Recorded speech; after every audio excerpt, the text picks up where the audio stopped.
Well, he's one of the best cornerbacks in the NFL, but now Seattle Seahawk Richard Sherman is one of the most infamous, too, after this sideshow on the sidelines on Sunday. Final play, take me through it.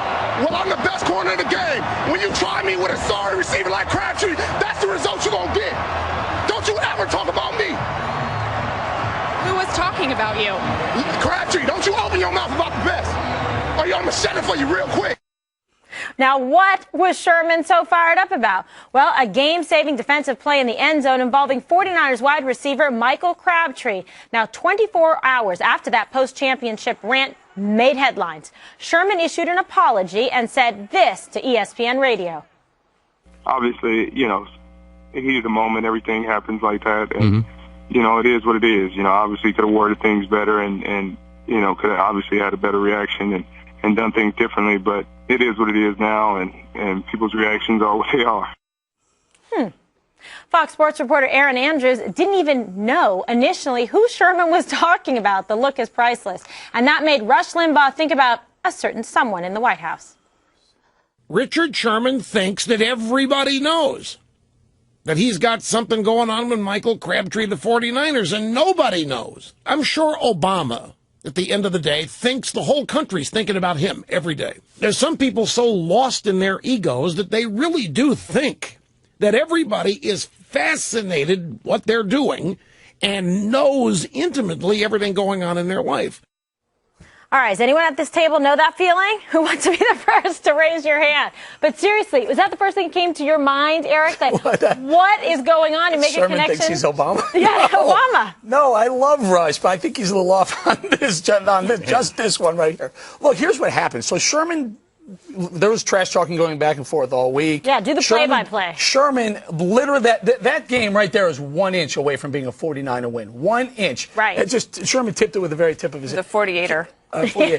Kimberly, I think you were wrong in that read. He's not one of the best corners in football. He is the best corner in football. He's got a chip on his shoulder, which makes him the best corner. He was a fifth-round draft pick that is now one of the elite players in the NFL. Straight-A student out of high school, the first player from his high school ever to get a full scholarship to Stanford, graduated near the top of his class at Stanford. He's smart. He's got a chip. He hates to lose. Guess what? That sounds like a lot of people who may be sitting at this table who have the same thing going on. But we're not trashing us for being as passionate. Dana's a great cornerback. Listen, there's no question the guy's an outstanding cornerback. But what he did by doing that was take all the attention off of his team, who won that as a team. The guy had no right to go out there and shoot his mouth off like that and draw all everybody's talking about is this guy, when they should be talking about an outstanding job for the Seahawks and a very good game all the way around.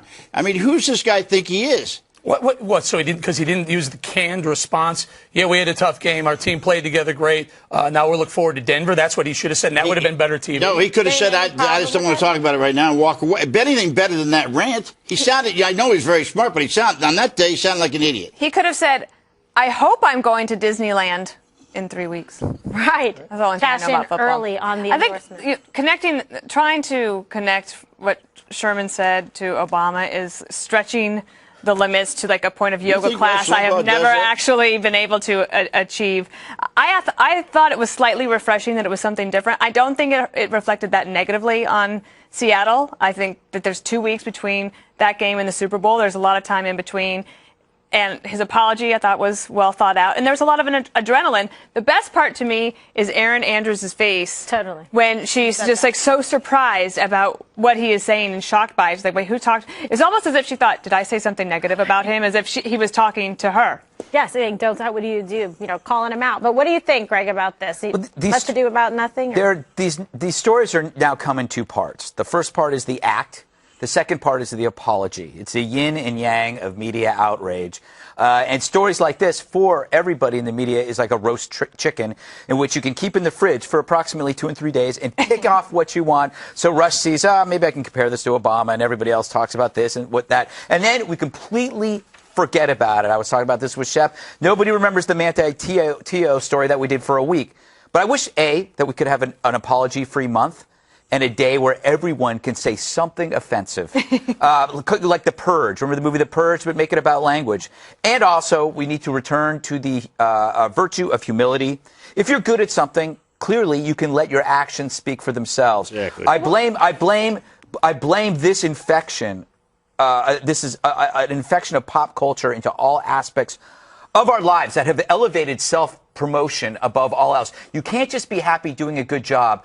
You need more. Oh my God. You need more. The desire for more goes beyond achievement, and that prevents your actual happiness. That's why he isn't happy, because he feels that he deserves more than actually winning, and that's pathetic.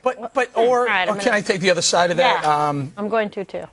Look, free speech. It's refreshing when a guy just Nobody's telling him he can't say it. No, but you say that he has to be humble. He has to be humble in a. What's wrong with being humble? Nothing's wrong. I know. With it, I know you don't understand it. No, but why does that's funny? But that's actually a cheap shot. And I don't appreciate that. But go ahead. We'll move on. But why does he have to be humble? It's him. No, it's actually a Richard suggestion. Sherman has made a career on winning, being aggressive, being passionate, and now he's got to change it because some media critics think he was a thug.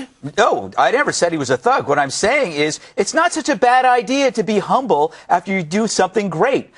And that has nothing to do with free speech. Nobody says he can't say it. It's a pretty simple distinction. The one thing I'll say is that you're in a game like that. You're fighting to win. You're playing one of the best football teams. Let's call it like it is. 49er football. Dynasty, people. Deal with that. What? Dynasty. I don't know. Dynasty. Okay? So he's excited to be able to beat this team, right? Because it wasn't even a big point spread. It was like 3.5 that Seattle was favored by. That was a game changer right at the end there. The Niners could have won, but for that tip-off. And then, there was a little bit of back talk, back and forth between the teams. So he's saying, okay, you're going to try and call me out, disrespect. And the quarterback threw on him, thinking that he could get it past Sherman. And Sherman's like, there you go. Disrespect me. I'm going to cost you the game. This adrenaline of the moment. Virtually everybody on that team had press interviews afterwards. He's the only one who shot his mouth off. Now, I do think humility makes a whole lot of sense here. And by the way, I'll say this about you. You're a very good TV guy, excellent TV guy, and you're pretty humble about it most of the time. So there you go. Me, I'm not humble because I ain't very good. You're excellent. You're the best. No, but seriously, in the league. I think this guy like this, nobody else did it. I mean, who else did it on that whole team? They all had adrenaline running. Well, but Kaepernick is so much better, don't you think? The quarterback from the Niners is humble and sweet instead of my fault. Because he steps out of the mold of the good TV interview post-game. He should be, literally destroyed on Twitter. But I mean, there was racial commentary going back and forth. But that's not he's dumb. He's a thug. He's, and they use some of the worst terms you can possibly use because he wasn't that guy, that one predictable quarterback sitting in the locker room using the same talking points that they all use because they don't, frankly, have anything else to go to. However, characters in I think one of the other reasons that it was struck out so much is it was so different. But it was complete opposite of what Peyton Manning said when he was the star interview of the Broncos after their game. And Peyton Manning is the kind of one that when you're watching at home, you're like, oh, I hope that my young son turns out to be just like him because he's so nice and so, I guess, humble would be one of the words, but also gracious. And there's a lot to be said about graciousness when you win. It makes you look better, and then people want to root for you. That's the point, which I said yesterday. It's really good to be good and humble as opposed to just being. You don't need to be arrogant when you're good. No, you don't. You don't. That's what I'm saying. The 49ers, I thought, were very good, right? At the quarterback, he gave a great speech. He took the blame on his own shoulders. Said it was my fault the team didn't win. And, I don't know. He's a class act. But I want to talk about Jesus. Dynasty and get it away from the 49ers, 1,000 times. Remember Joe Montana, Ronnie Lott? All right, can we take a listen to this? Because I think this is nice juxtaposition, people. That'll be your word of the day. Thank you so much. Now, this is the Seahawks defensive coordinator talking about faith and the importance of it to this team. Jesus is better than anything that we could ever hope. Even better than a Super Bowl, better than an NFL career. If we ever to win the Super Bowl, to be able to tell everyone that no, Jesus is still better. Because as much as we worship this thing called a ring and championship, although we like to have one for sure, I just can't wait to tell people. If that happens, God willing, we'll be able to tell people, yeah, Jesus is way better still. Then the media is like, ooh, what are we going to do with this? What are we going to say? Remember, this happens in the Olympics when people actually talk about their faith and their graciousness at the end of a win, and they don't praise themselves. They thank God for it. And remember they try to edit some of that stuff out. And this guy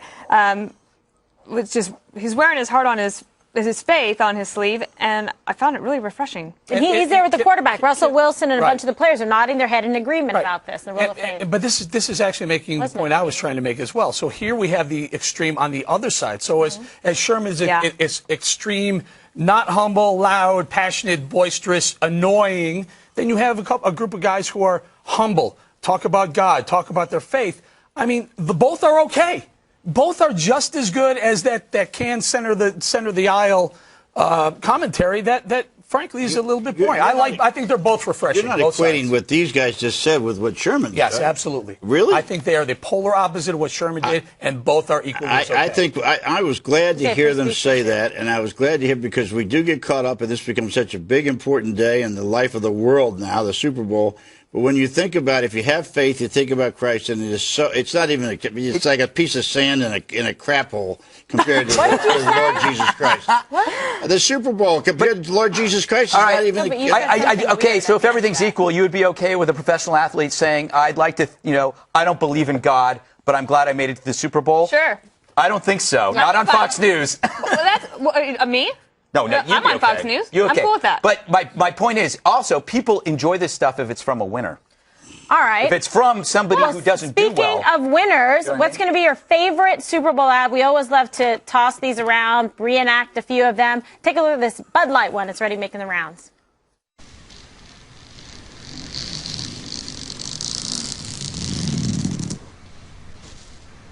Surprise. Donnie Lama. Yeah, I just got that. Yeah.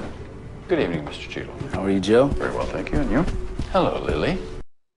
Okay, now we might need 10 interpreters for that ad. I don't get it. I mean, I don't get a single bit of it, unless maybe I missed something. Did anybody get it? I think PETA should be very concerned about what happens in that hotel room. No, only your mind would go there. Yeah.